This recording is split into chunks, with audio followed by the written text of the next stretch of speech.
to get set up right. So um, we'll do that first, maybe. There we go. Good. All right, so that part worked. Now let me do the next part. So, and then, excellent. Okay. So, oh, except that I lost my, um, oh No more well. notes. No, I have the notes. What I want to do is to be able to watch the chat, because people love to drop me questions in the chat at the same time. But I could watch. thank you, because I can't make all of it work apparently. Even with I have two screens on my main box and my laptop, and I still can't quite get it all to work right. So anyway, hi everybody. My name's Kenny, as Scott said, and yeah, I'm the chairman of the WWARA now. As of guess what, 2 weeks ago, 3 weeks ago. Um, Normally I do this talk and I have Scott and Steve in the audience to help me answer questions. So you guys know Scott already, so I'm just going to introduce Steve in 9VW. He is the 440 band chair. He is the extremely nice individual that took over the secretary role for me for the WWARA, and probably knows more about all of this than Scott and I put together times 10. So he will handle all the really, really technically difficult questions. Just a little bit about myself. I've so I've been a ham now for almost 30 years. I have, for whatever reason, always gravitated towards VHF, UHF microwave stuff. Um, I've I've been working on repeaters actually since I was in high school.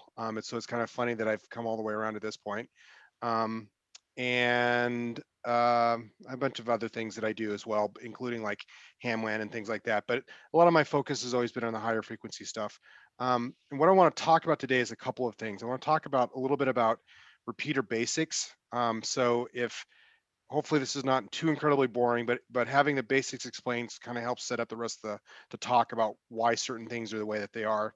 And then, like Scott said, we're going to talk a little bit about the future and this grand vision that I had, and how we're going to get from point A to point B for that vision. So I expect my talks to be pretty interactive. So I'm happy for people to raise their hand, shout at me, or whatever that they have a question. The only thing the caveat I like to give is that if you ask questions I'm about to answer on the next slide, I'm just going to ask you to hold the question, just because you're basically jumping ahead, and we're going to wait until everybody else kind of catch up. So with that, I'm going to go ahead and get started. So, the basic thing to begin with is what is a repeater. So, the repeater is a transmitter and receiver, usually put up in a very high location so that it can hear it can hear signals from a long ways away and actually then transmit to them. And it allows communication over VHF and UHF frequencies over a greater distance than would normally be able to be done simplex or direct. And that's in the essence of what it is. The repeaters operate on the same band, and the input and output frequencies are actually fairly close together. And there's some magic that it goes into allowing that to happen with filtering and things like that. And that filtering, that the main component of it is a device called a duplexer, which is two sets of tuned cavities usually, that allow the transmitting signal not to interfere with the receiver as it's receiving, so that the receiver can hear the signal and immediately retransmit it out on the other side for people to use the repeater. And I hope everybody loves my very amusing little animation. It took me a long time to make that work. So, so the question that often comes up is, well, I'll back up. So who has heard of repeater coordination first? I know some of you have, because I actually recognize your faces, which means that I've interacted with you during your own coordination. But do most people understand what it is, like why it even exists, things like that? I think so. Okay. So obviously if you have these repeaters that have very sensitive and highly tuned circuits sitting up on very high locations. They're not very frequency agile. So while the transmitters and everything now are not crystal controlled for the most part, although there are still a lot, but there's a lot more synthesized rigs. It's a little hard for the repeaters to move frequencies if the frequency's in use already. They just don't work because those fancy duplexers that I talked about that allow the transmitting and receiving to happen at the same time, they are very specifically tuned for those exact input and output frequencies. And that changing that tuning requires someone manually to be on site and requires some special equipment and blah, blah, blah, blah. So they can't move very easily.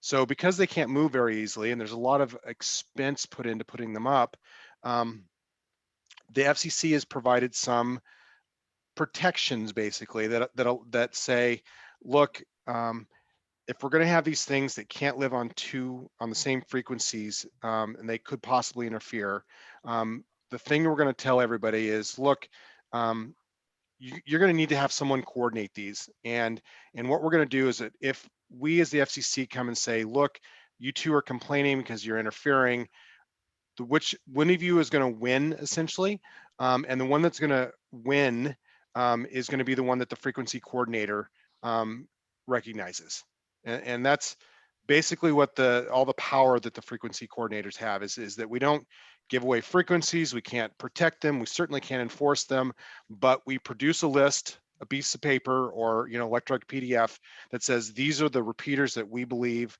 or that are coordinated and that we're recommending. That's basically the gist of everything that the repeater coordination does is build this list and to do our very best to use that shared frequency as effectively as possible. So, whoops, I'm gonna 2 slides. So the next question I often get is, well, who said that you guys can do that? And I like to do this little quiz, and I'm going to stop because it actually isn't very amusing because almost everybody seems to know the answer now. But it's not the ARRL. They don't get to say who authorizes repeater coordinations. It's not the FCC itself because the FCC really doesn't want to spend any more time or money on amateur radio than they have to because they don't generate any revenue from it. And the last one I kind of threw in there was Washington State Patrol because I needed something to fill out the 3 slots, but actually none of these do. The repeater coordination groups gain or are authorized or empowered by the users in the area. We have essentially convinced the repeater owners in Western Washington to say, we're going to look to you to help organize and coordinate all of the repeater frequencies because someone has to do it. We can't do it individually. So it's best that if someone else takes care of it and you've signed up, you've forgotten to step backwards what everybody else did. So now you're in charge. And I'm going to pause here because I see there's a whole bunch of questions in the chat, or is it just people chatting and there's not really questions there? Nope, we're ignoring you. Sorry. No, perfect. I love it. I'll let you know. Can you guys tell me if there's anything good happening? And okay. I'll let you know, Scott or Kenny. Thank you, Steve. Anyway, so we are, crazy repeater owners in a sense, and we've signed up to say we're going to go through all the effort that it takes to produce this list that says these are the coordinated repeaters in Western Washington. So the next question obviously is so what exactly does repeater coordination mean? What goes into it? And I've kind of alluded to it that the output is basically this list. And for these frequencies and these areas, these are the repeaters and the basic information about them. That's what the repeater coordination does. Behind the scenes, there's a lot of bookkeeping. There's a lot of processing, a lot of checking, a lot of data collection and things like that. I mean, really about 90% of what the WWARA does is bookkeeping. We could keep track of where all the repeaters are, what frequencies they're using, are they still on the air, are they not on the air, all of that. It's mind-numbing excitement. So Steve is now the secretary, which most of the bookkeeping work falls upon, and it's why I so very much appreciate him taking the job away from me this year, because it is a lot of work. The There's also about 9%, which is what I call arbitration. So there are those times when one repeater owner says, "This guy is interfering with me," and because while we don't have any authority to it, we do act as arbitrators to come to bring these people together, to get them talking, to um, bubble up the right sorts of information, to sometimes just inject some reality into the situation. And almost always, very rarely are we not able to work out the differences, and so that everybody kind of is more or less happy about it. Um, there are exceptions. And I love to tell the story because it just makes me laugh every time I think about it. A couple years ago, during the summer, we got a report from a repeater owner in Salem, Oregon, that the repeater up in Lookout in Whatcom County was interfering with them, and that we had to go talk to a repeater group and say, look, you guys have put up a bigger tower, increased your power significantly. You're now interfering with our repeater all the way down here in Salem, Oregon. And we all kind of laughed because, yeah, right. That's not even possible. Obviously, the group in Wacom hadn't done anything, but we started asking them, so is your repeater not, is it actually, are you unable to hear your repeater when it keys up? Well, no, but we can hear them on our frequency. Oh, and it just started happening in the summer when the weather got warm. Like skip happens, right? So you start getting skip in the summer, and you start signals that don't normally reach certain ways start actually reaching. And it's like, you guys should actually figure out how to use that, because it means you got really good DX on 2 meters now, and you have a path up to here. And explain, like, look, this is going to just disappear in a couple of days, because that's what happens with skip. So and that's legitimately what happened, and the whole thing went away. But a lot of groups think that interference means that they can hear a repeater, which isn't actually what it is. And once you talk things through people, that kind of gets resolved. There are some other things that the WWARA does. So what I call benefits, or good, nice to have things, because, well, at least in my for myself, my big thing every year was going to Seaside growing up. Is one of the things that I always purchased was the latest repeater directory from the ARRL. And I threw them away eventually, but I had this giant pile of those little books that I kept, and I had, everyone for every year I went to Seaside. Um, those eventually have gone away now. But that was a thing that everybody needed to have. They needed to have the list of all the repeaters, so they might go in a new area, need to look it up. That, for all intents and purposes, has been replaced now by computers basically are now keeping track of things. And one of the things that the WWARA does is that we actually publish this information from our database, and we have a very, very accurate list of all the repeaters in Western Washington, because we actively go out and first of all work with the repeater owners to make sure that we get their latest information, and then we also do checks to make sure it's all valid and up to date. So one of the things that I let people to realize is that if you are looking for a repeater list, jump over to our website and download it. There are two copies or two versions of it that are available. What I like to call the human version, which is a PDF file that shows the basic information, input, output, tones, where it's located, things like that. And then what the interesting and the cool one, in my opinion, is the computer version. So this is a CSV file, which is a common data format file that can be read by almost any kind of computer platform, that includes all of the information from our database that we're allowed to publish. So most repeater owners have given us permission to actually publish the latitude and longitude, so you can get very accurate location information. You can get like all the modes that the repeater supports. You can get things like the trustee information and things like that. So along with that, there's also a version of this that you can that's chirp compatible. So I'm assuming a lot of people use chirp to program their radios. You can pull this directly into chirp and use it to to program your radios as well. And that list is updated every night from our database. So it is about as accurate as you can get. Some of the other things that are on there is that we also publish the band plan for Western Washington. Since the repeaters in FM consume about 70–80% of what the actual band plans are for VHF and UHF, it's our band plan that everybody follows for our area.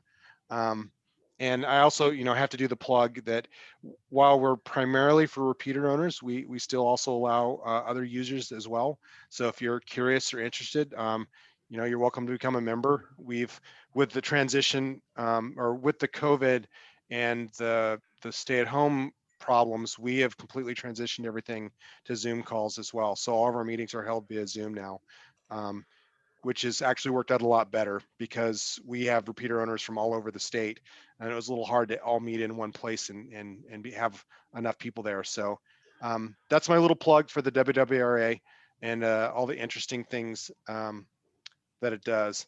How many private? This is Tim. I have a question that you might get to later. This is Western Washington. I haven't been able to find something quite as slick or cool for Eastern Washington or Oregon. Do you coordinate with them at all? I know there's really no reason to because of the geographical boundaries, but So is there an Eastern Washington ARA?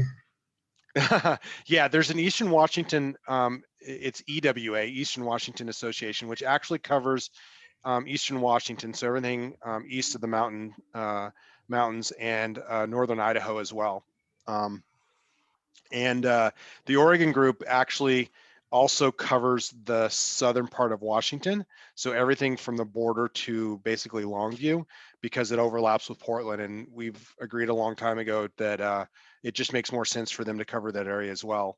And we also are in contact and occasionally work with the group in BC as well, because we all, share in the same space, as it were.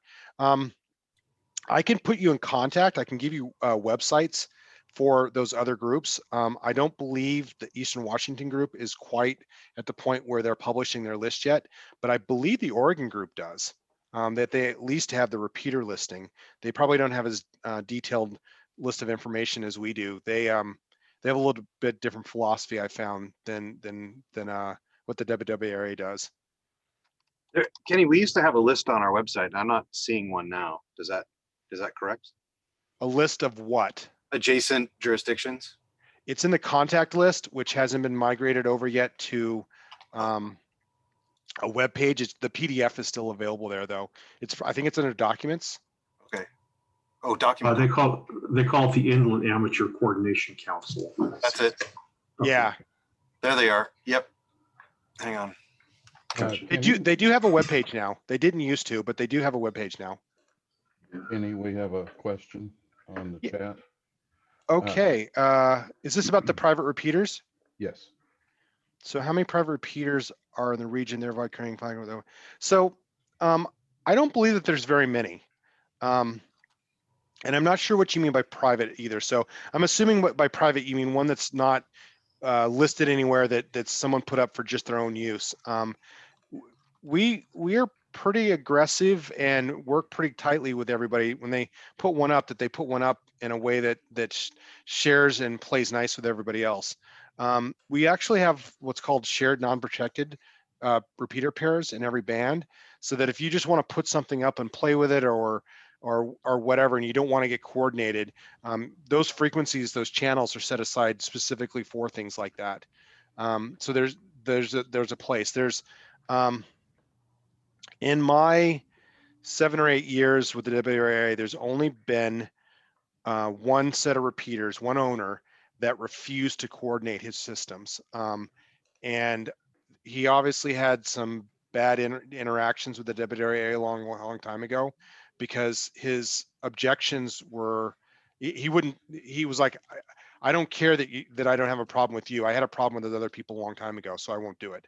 And we jumped through a lot of hoops so that we made sure that his systems were, while not coordinated, that we weren't going to screw things up, because they were both pretty high level at the time. But it doesn't happen that often.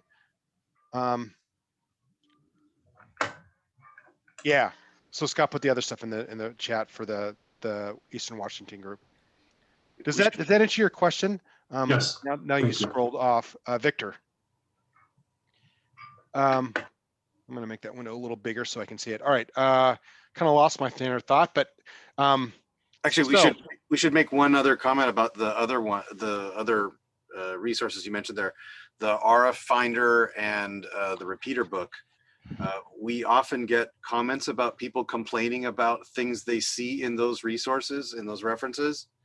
And what you can't see through email is us gnashing our teeth because that's not our data and it's notoriously bad.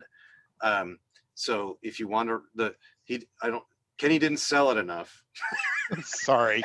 So what Scott's getting at is that the repeater book, it is unvalidated. So I can go up there right now. I can put in 30 repeaters because I think I'm going to put them up, and they're going to be there forever. They're never going to get removed. And that's what's happened, is that people go, I'm going to put up a repeater, therefore I've got to go announce it to everybody in the world first, and then they realize, oh, this is a lot of work and really hard. I'm not going to do this. But they leave the data in the repeater book database, and they just never clean it up. Which is when I say that ours is validated, it means that we have actively made sure that the repeater's on the air, and we repeatedly keep doing that. We make repeater owners actually renew their coordination on a 5-year basis, just so that we keep track of everything. And that's just not the case for the others. Can I address a point there? Yeah. We have a program which we're worried about people sometimes putting up paper repeaters, as they call it. In other words, they're coordinated, but they never get on the air. So we have a program which is aptly named the Grim Reaper, which goes through and for every repeater that's supposedly coordinated, transmits and then listens to see if the repeater responds. And we run that every so often, but not often enough, according to Scott. And it's pretty good, effective at finding repeaters that don't respond. Yeah, the only thing, Dean, I'd say is that it's not that we've coordinated one that wasn't on the air. It's that there was one that was coordinated that went off the air. There's a difference. So we actively make sure that before we coordinate it, that there's a system on the air and roughly where it should be before it gets coordinated. But you're right. Later on. Yeah. It's later on that it gets hit by lightning, that they lose access to the site or whatever it is, and they just they walk away from it. Anyway, so Scott, is that a good enough sell job? Yes, I want to make sure. Before we move on, we'll go back to my question for a moment, please. Go for it. The reason I raised that question was there was a repeater up here in the north end of Snohomish County. I used it for a while, and then at some point, the owner, he decided to take that thing private. I believe half his members, friends and members of their group were in Arizona, so they were running, I think they actually went Echolink with the whole thing and just closed it off to everybody else. That was my understanding, what he told me that last morning I talked to him. Oh. I talked to him. Yeah, so I wondered if that was in coordination or how that worked. So that is the actual use of the repeater. Who gets to use the repeater is up to the repeater owner, right? They own the hardware. The frequencies are shared, but the hardware is actually owned by a person, and they can decide. And there's a couple around. There aren't too many of these machines around. The one that I think the one that I've heard is that gets defended most vigorously is the 14511 King County Search and Rescue machine. They want that to only be used for search and rescue, and they will chase people off of it. But they bought the hardware, they installed it, they maintain it.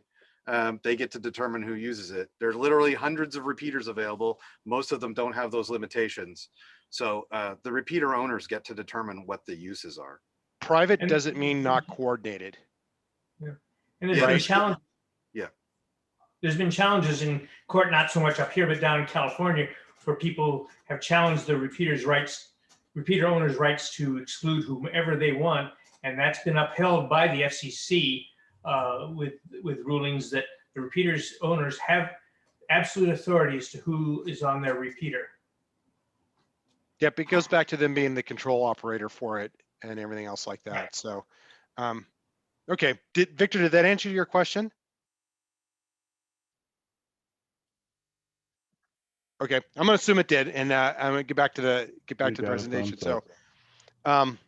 So I've covered about 99% of what the WWARA does, which is a lot of bookkeeping, a little bit of arbitration, but there is this other 1%. And I love this quote by William Gibson that the future is here, already here. It's just not evenly distributed, because it really accurately defines or describes the narrowband aspect, or the narrowband modes, or whatever you want to call them. That it's kind of the rest of the talk is gonna cover. So I want to give some timeline, some points in time in history.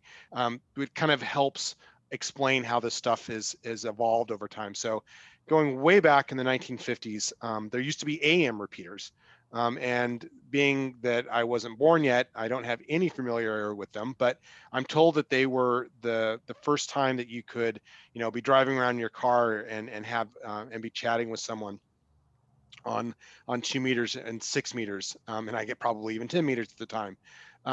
And somewhere in the 1970s, the shift started happening to analog, or analog FM repeaters. I know a little bit more about this because I, as a young ham, got access to huge stacks of 73 magazines. And if anybody remembers Wayne Green, he loved to rally behind the shift to FM, and it was a big thing that he talked about all the time. So there was a big shift about, from AM to FM. There's a lot of controversy about it, how it was going to ruin the hobby, and blah blah blah blah blah. We fast forward again, not quite 20 years this time, but it's when the first digital mode repeater started becoming a thing. So Project 25, or P25, was started to become available in the very late 80s, and this was the first time that it was a narrowband signal. Analog FM, or what we call wideband today, is 25 kilohertz channels, and the P25 is actually 12.5 kilohertz channels. And if you fast forward again another couple of years, 2005, ICOM released their D-Star system, which was great because, again, that's another digital narrowband system. This one was actually ultra narrowband, it's 6.25 bandwidth. And I think most importantly is that it's actually designed specifically for ham radio, whereas most of the other stuff is all designed for commercial use, and lacks some things that makes things work better for hams. A couple years after that, we started seeing the first DMR solutions, and those have now become very, very popular due to a couple of people in the area. You can drive from, mid BC down into deep into southern Oregon, and be on their DMR system. So Rob is just doing a great job of driving all of that. Again, DMR, it's a 12.5 kilohertz solution, narrowband digital. And then you get to what Scott mentioned before, is that in 2013, the FCC said, look, we have demand for more repeater systems in the commercial space than we have available slots.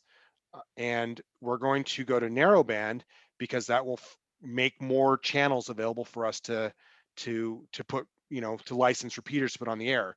So they required everybody has to go in the commercial space to 12.5 kilohertz. And it was in 2013 where they mandated that. The hardware for it actually started showing up many years before, as people started getting ready for it. But 2013 was like, this is when it'll happen. So you notice a trend there about how often things start changing, and you see that in ham radio, this shift to narrowband actually started 15 years ago, or even 20 years ago, depending on when you think about the first commercial stuff with P25 got moved over to ham radio. So all of these new digital systems that everybody's using today, they're all narrowband already, meaning that they use 12.5 kilohertz channel sizes. So I'm going to try to put some terms and numbers against them to help kind of make sense. So I talk about wideband analog or wideband analog FM or wideband FM. I'll also say so. So that's a 5 kilohertz deviation signal. It occupies a 16 kilohertz bandwidth, or if you're an FCC speak and you love to throw out the acronyms, it's a 16K OF3E, which just rolls off the tongue. I don't know why we don't use that normally. I say with a smirk. So that's the legacy on the top, the bandwidth on the top. So you can kind of think about that's the width of the signal. So then we get down to narrowband analog. And narrowband analog, which still uses FM, is a 2.5 kilohertz deviation, uses a 12.5 kilohertz bandwidth, and the FCC solid naming of 11K2 F3E again. And that's shown there in the middle diagram, how basically you fit in twice as many channels by dividing it almost in half. And there's also narrowband digital. Matter of fact, all of the digital modes that we use today are narrowband, and they have a bunch of different names for them. And I don't remember all of what these map to, but in the list of narrowband digital, there's System Fusion and DMR and P25 and the NX, whatever the thing is from ICOM, et cetera. And there's also something called ultra narrowband, which is 6.25. So they've shrunk it down in half again, which is actually what D-Star uses. So you can see here that so what we're talking about is that we're taking the signal that we have today and we're basically shrinking it, so it uses less bandwidth. There's some side effects of that. Some good things, some bad things, but that's in essence about what we're talking about, and we can talk about some of the good and the bad with it towards the end. But so, as I said, the commercial world started shifting and was required to do it in 2013 to shift to narrowband. We have in the WWARA, we have multiple digital narrowband solutions that are actively in use today. There's a lot of narrowband signals that are solutions that are already on the air. And matter of fact, there's also a narrowband analog system now on East Tiger, if someone ever wants to play with that. So Scott mentioned this earlier as well. So like the commercial space, the WWARA is also having a resource problem in that we don't have enough 2-meter repeater pairs for everybody that wants to put up a 2-meter repeater. And it's actually been that state for decades at this point. So it's always very amusing to me when some new club gets together and says, we need to put up a 2-meter repeater, and they come to his house and says, what pair can we have? And we laugh at them because there hasn't been a free pair in 2 meters for a long time. And not only is there not a free pair, but most of the pairs have multiple systems on them. So they're actually sharing the channels because they have enough physical separation or whatever. And there's actually a couple of pairs that have 3 systems on them in the Western Washington area. So it's very crowded. Several years ago, in 2018, actually something else happened for the first time. We actually ran out of 440 pairs.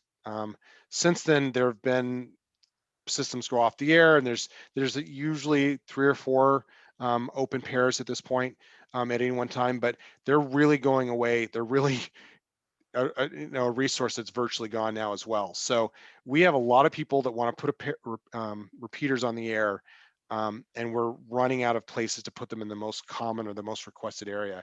So I threw up a couple stats here. So new repeater coordinations have increased 23% since 2013 to last year. So there's what I mean with more people are wanting to put systems on the air, there's a lot more people wanting to put systems on the air. And during that same time period, 77% of the repeaters that have gone on the air are actually all digital, which, as I said before, digital means they're by definition narrowband as well. So kind of going back to the point I made before, the shift of going to narrowband, it seems like something brand new that's coming out of the blue that we never heard of it before, but in reality we've been shifting to narrowband now for a long time. No one just ever figured it out and realized that, oh, this is a thing that's going to happen. So in May of 2019, I published the first proposal for the WWARA for what it would be like to go to narrowband. And something that is a really big deal at Amazon where I work is that if you want to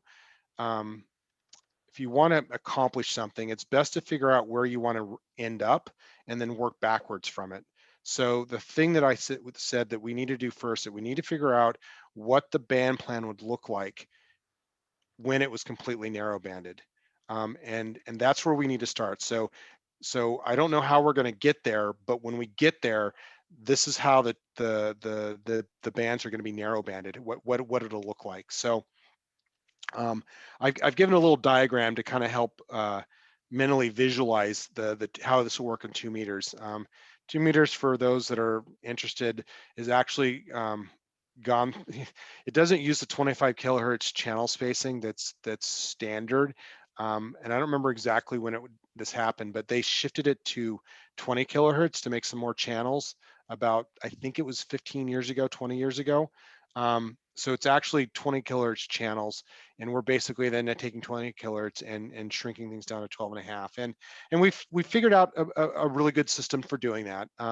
It wasn't the first try. I think it took the second or third try before we figured out the right way to do it. But basically what happens is that for every 2 repeater channels in 2 meters, it creates 3 channels, narrowband channels, whether they're analog or digital.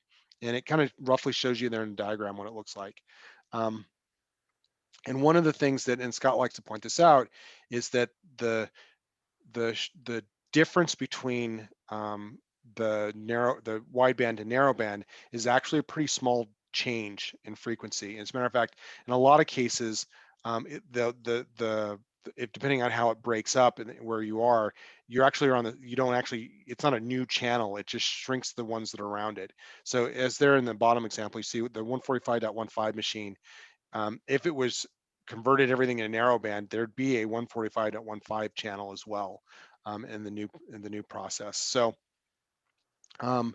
what this means is that we get about 30% more 2 meter pairs out of it, and we get about 50% more 440 pairs because it's going from 25 kilohertz to 12 and a half rather than 20 to 12 and a half. Oh, and this is actually wrong now. I need to rerun the data because I know it's increased, but over 20% of the 440 repeaters that are coordinated right now are actually already narrowband. So again, going back to that thought I said before, we've been moving to narrowband for a long time now. No one just realized it.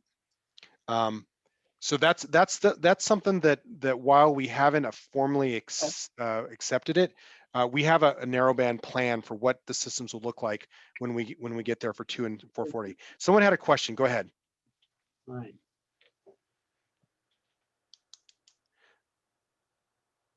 Oh, I thought I heard someone's. Did someone have a question?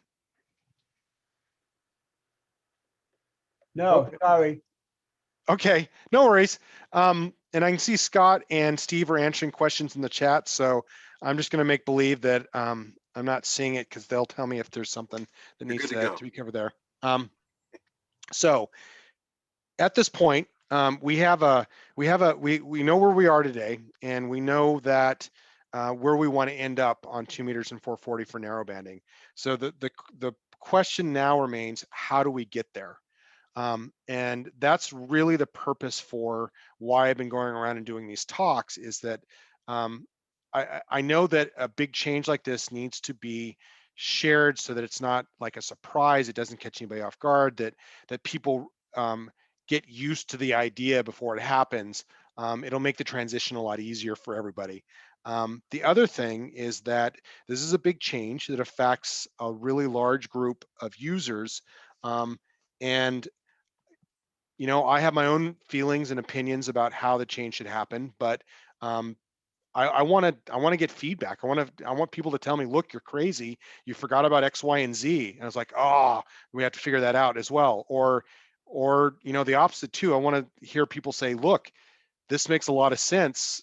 You know, you should. This is the way that we should do it. So The way that I've been presenting this is that I want to go through a thought experiment with everybody, and I do this because if I don't put dates or I don't put timelines to things, I don't think I don't think people process it as well. So I put some very specific timelines on things. So 2, 5, and 10 years is the dates that I picked.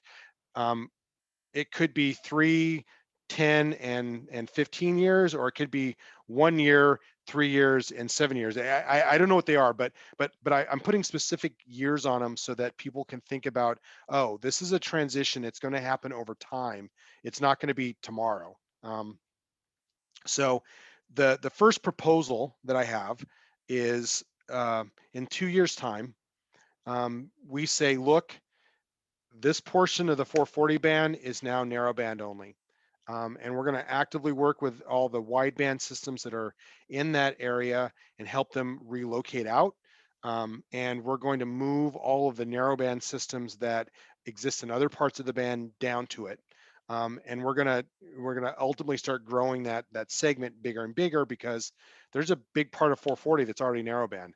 So if we do a little bit of shifting around, and we can already plant a stake in the ground and say this is now 440 narrowband, and if you're going to be coordinated in there, you're going to be a narrowband system. It gets, it's where the most new repeaters are coming online. It's 440 systems typically are newer, so they're easier to shift around. So that's phase one, is that we start carving this out on 440. The next phase was a little harder, a little more change, a little more impact to people, is that we say, look, from this point forward, we're not going to accept any applications for new wideband systems. So if you want to put up a new repeater, it's got to be narrowband in 2 meters and 440. That's it. We're not gonna coordinate any more new systems for wideband. And then 5 years later, we say, look, if you have an existing a wideband system, we won't renew it. As a wideband system. You're going to have to convert that to narrowband. So that's going to slowly, because it actually coordinations last for 5 years. So even though we started at 10 years, it'll actually be 15 years before the last one would technically have to be moved. And that's kind of the gist of it. So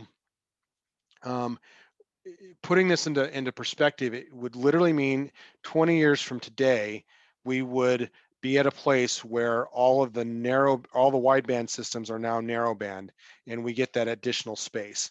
The great thing about this is that we don't have to do it. It doesn't have to happen all at once. We can have 2 wideband systems that are next to each other, both convert to narrowband, and we instantly get a third channel for someone else to use, and they can keep growing and expanding out. So that's kind of the gist of it. This is a point where I turn it around on all of you guys, and I ask, am I crazy? What questions do you have?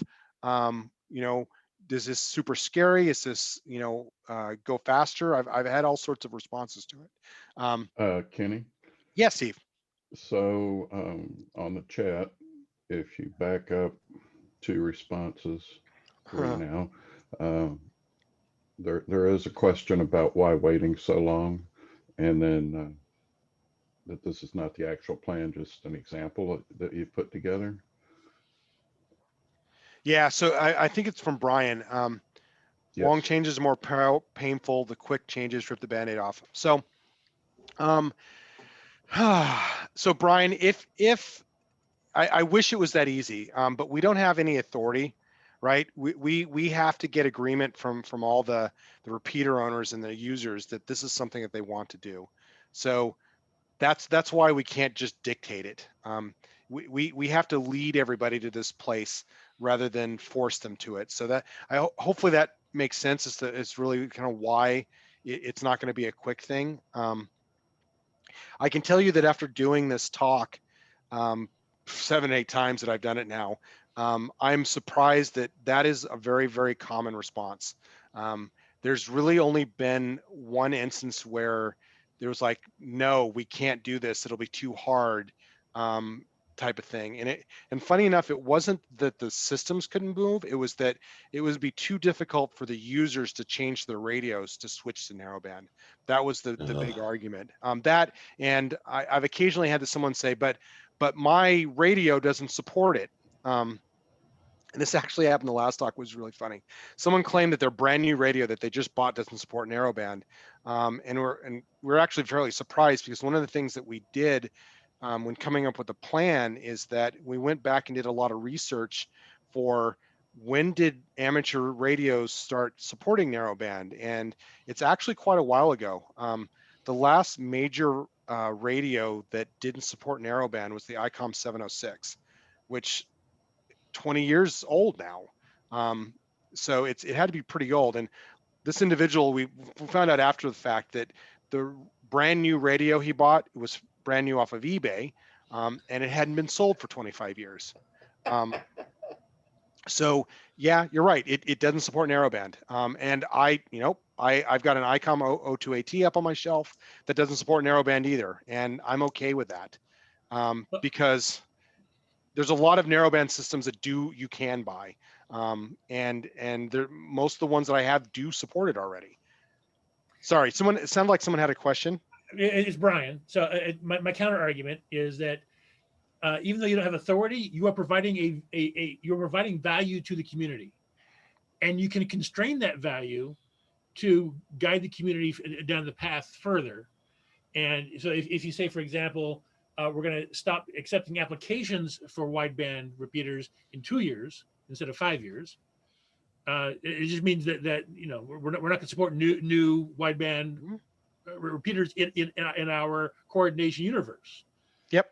So it's just I just struck by why wait 5 years? That seems like a long time to say no new wideband repeaters.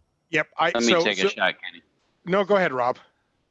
Yeah, you got to realize, okay, there's a lot of different pools of people out here, and a repeater is an expensive proposition to put on the air.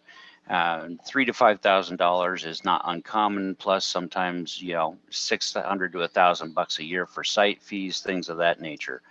And you factor in the age group that a lot of our folks are in. It might have been something that they're able to do a lot more easily, get to these sites and do things. The age of the equipment, whether they're still channel tuned rigs or otherwise,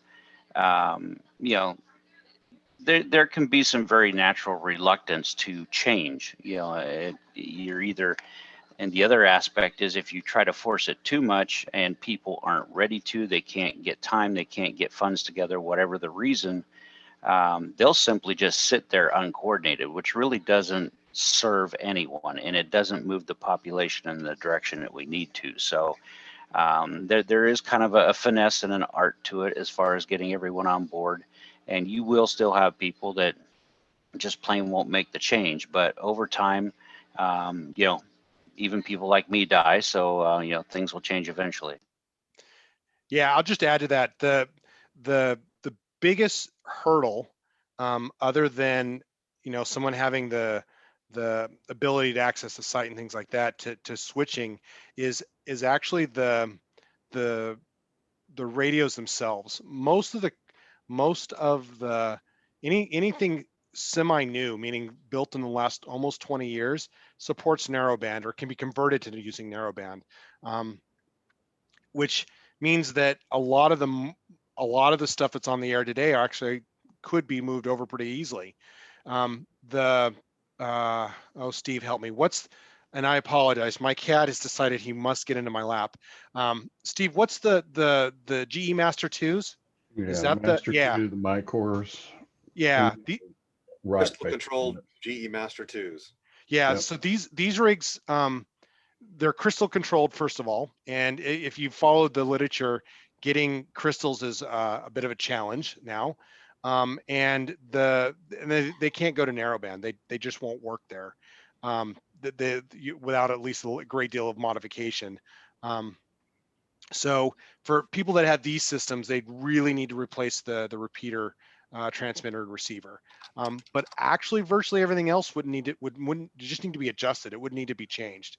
So the duplexers need to be retuned a little bit. Band pass filtering retuned a little bit. Don't probably have to touch the antennas. Don't have to touch the feed line. Those are actually the really expensive part of putting a repeater up. It's not the radios themselves. It's the everything else that's attached to it that gets to be expensive. And as Rob said, things like site access is up there. So I don't have a perfect answer. I've been doing these talks in order to collect the feedback to figure out what the next step is. And again, I put 2 and 5 and 10 years out there just because they're nice round numbers.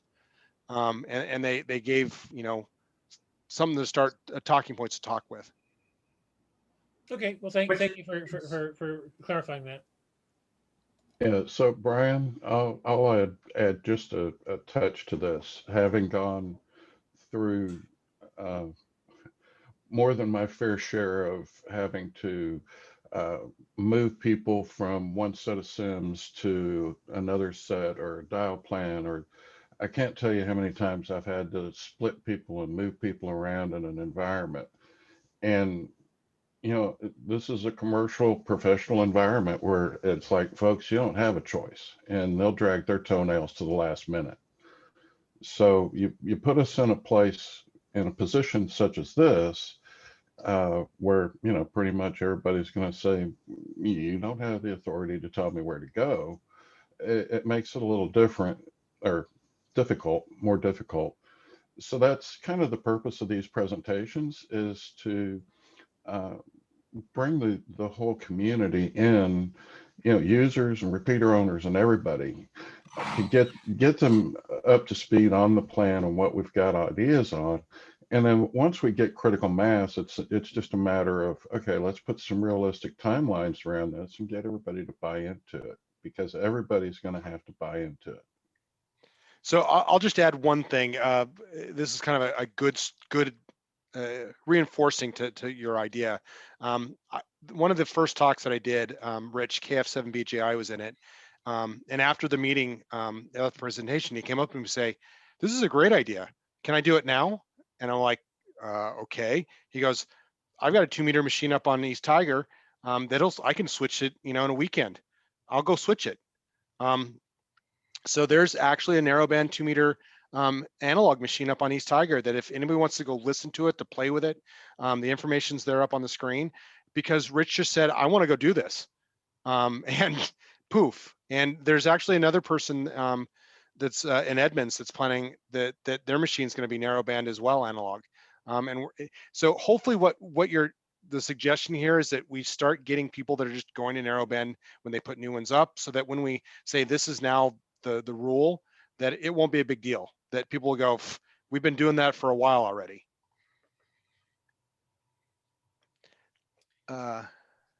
Kenny, you want to take that last question there? Yeah, I apologize. My cat is poking me severely in the belly because apparently I'm not paying attention to him. The coursing groups around the country started this process. So how many of them? That is an excellent question. I have not found any evidence of any other group doing this yet. And a couple times it has come up that I should actually write an article for QST, because we might be the first ones that are actually thinking about this and have put this amount of effort into it. So in my copious spare time, I might do that. And if there's a professional technical writer out there that would like to collaborate with me, I'd love to have the help. The one thing that I wanted to point out about this particular talk is that we wanted to make it clear to everyone, it is coming at some point. And since this is working with repeaters can be quite expensive, when clubs are looking at, a failed piece of hardware and they have to make a decision, do I repair the old one, or maybe is it time to buy a new one? We want to help make the case that maybe it's time to buy a new one that supports narrowband, because this is coming, right? So that's why it's important for us to get out there and make it clear that this is an issue, and When people are buying new radios, that's something to consider. You should make sure you get something that supports narrowband, which even the Baofangs do. All the Chinese radios do. So, but certainly if you're considering an older radio, you might want to double check and make sure. Some of the radios either do it, they'll say they support it. Some examples are like the Kenwood D700. It's a really nice radio. It technically supports narrowband, but it's not channel by channel. You have to actually switch the whole radio to narrowband, which is not practical anytime soon. So I would argue it's not really narrowband, despite whatever their literature says. So that's another thing to keep in mind. We want to let you know that this is coming, and it's coming for everybody, not just the fact that that as Victor points out, we're leading the way here. It's inevitable. So it's a consideration. Yeah. And one of the things that when we started talking about doing, I don't know what you call it, this talk series or whatever, that the getting the story out to everybody. One of the things that we plan on doing at the Com Academy was doing a couple of talks. So doing this one, doing some talks about what is involved in moving the repeater side, and then talking about the users, what's involved in the user switching, to get people familiar with it, because it's unlikely that a lot of people understand that what narrowband is, or even that most of the radios probably already support it. But it's not difficult to switch to it once you kind of show them how. So a lot of it's just going to be education, and this is the first step, is start getting people to understand what it's about, why we're doing it. And then, like Scott says, hopefully people start beating us to the punch and they start going there without having any extra work on our part. When are switching our DM repeaters? Yeah, Scott, when are you going to do that? We're going to start with Swedish. Okay. The plan is Swedish Edmunds is getting a new repeater, period. And it'll be a commercial repeater. One of the things, I guess we didn't quite mention this. So in 2013, when the FCC mandated the switch over, one of the things they also required is that they can no longer sell wideband, or whatever you want. I guess Kenny called it legacy. That's a good name for it. Legacy equipment. So if you buy a modern repeater from Motorola, it will only support narrowband. So so that's one of the issues. If we go out and buy a brand new repeater today, it has to be, in order to use it on the ham bands, you actually have to have get some custom modification done in order to even make it work on narrowband, or sorry, on wideband. So the new repeater we're getting is going to be commercial, and I don't know if it'll even do wideband. That may not even be an option. It may have to remain narrowband. Yeah, so Kyle had a really good question in the chat about, does the offset change when you go to narrowband? No, you don't. The offset stays at 600 kilohertz. Well, that goes to how effective the filtering is in the duplexers. So even though the signal is not as wide, you still have the same problem of interfering with itself. And the 600 kilohertz is about what the effectiveness of the duplexers are for keeping the transmitter out of the receiver. Hopefully, Steve, I explained that right. And switch to narrowband. It's interesting. We do have some members that are not able to use all of our existing repeaters because their radios won't produce digital codes. Yes, we have DCS. DCS coded machines now. Yeah, but that's not a narrowband. That's a No, I'm just analog versus digital issue. right. I'm just mentioning that as a problem that we do have a lot of members who have old antique radios that they're using. So here's another reason to upgrade. $50 Baofeng. Yeah.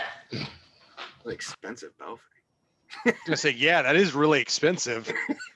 Well, we have to go for the higher end models that are easier to program. Okay.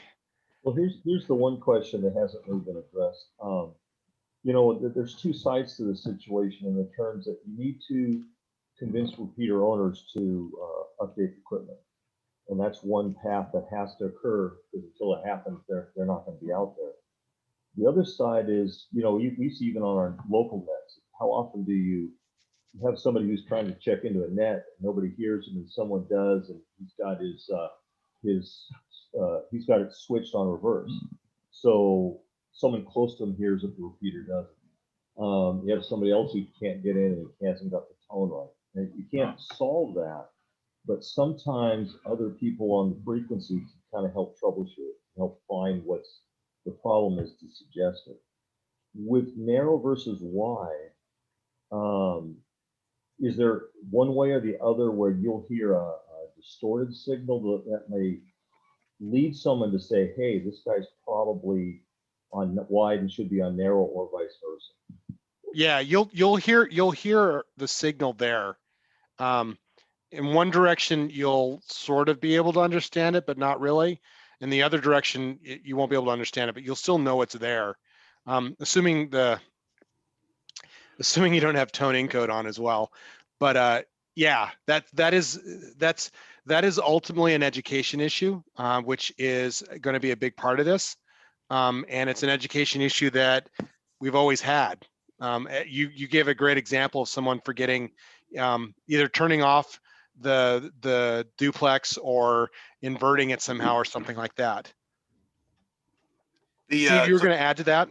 Or No, there's another question from Victor up here. If people change to narrowband arbitrarily, aren't you still losing the space in between?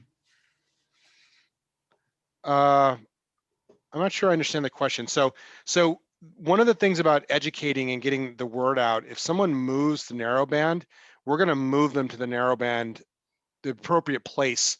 So if they had a wideband today and they moved to narrowband, we would move them to the spot that they would be in the new band plan, which is why we needed to set the band plan first, so we knew where to start shifting people to when they did it.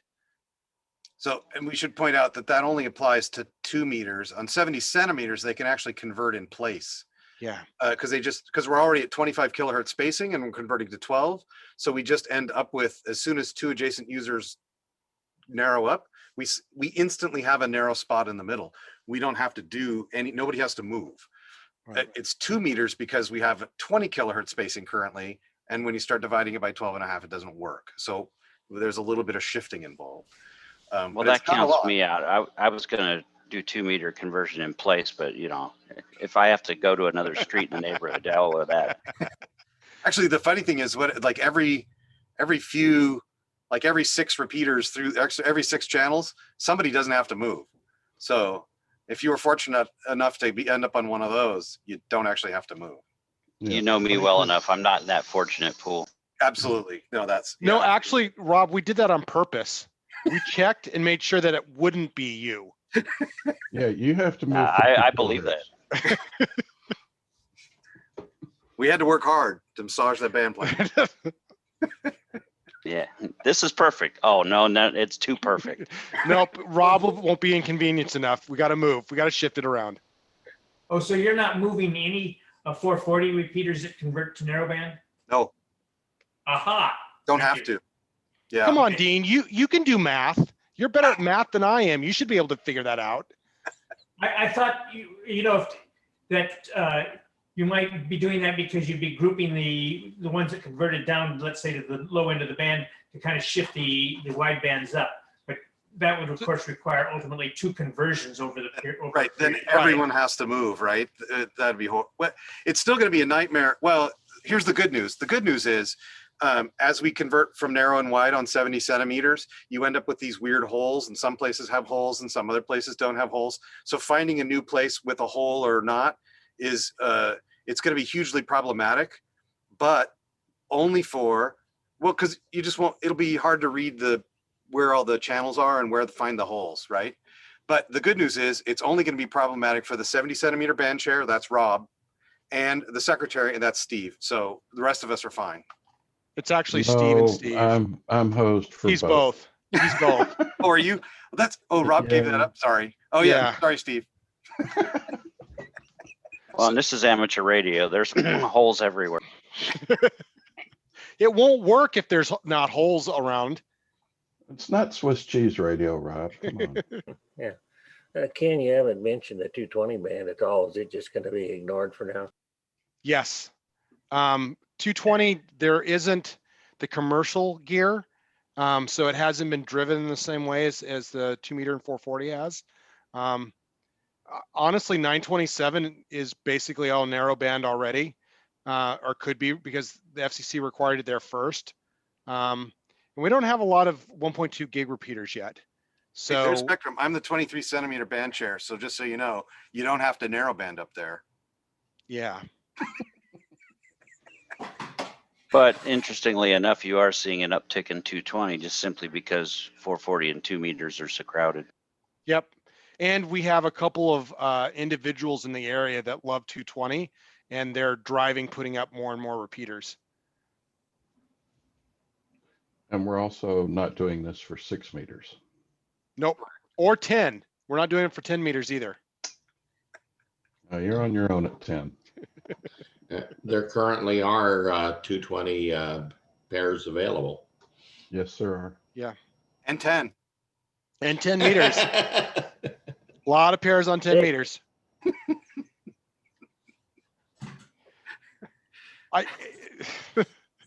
Did anybody But my have any real handheld questions? My handheld won't do the split on 10 meters. You just need another handheld, Rob. Yeah, there you go. If you're going to really throw a monkey wrench in the works, why don't you get rid of the upside down split on 2 meters at the same time?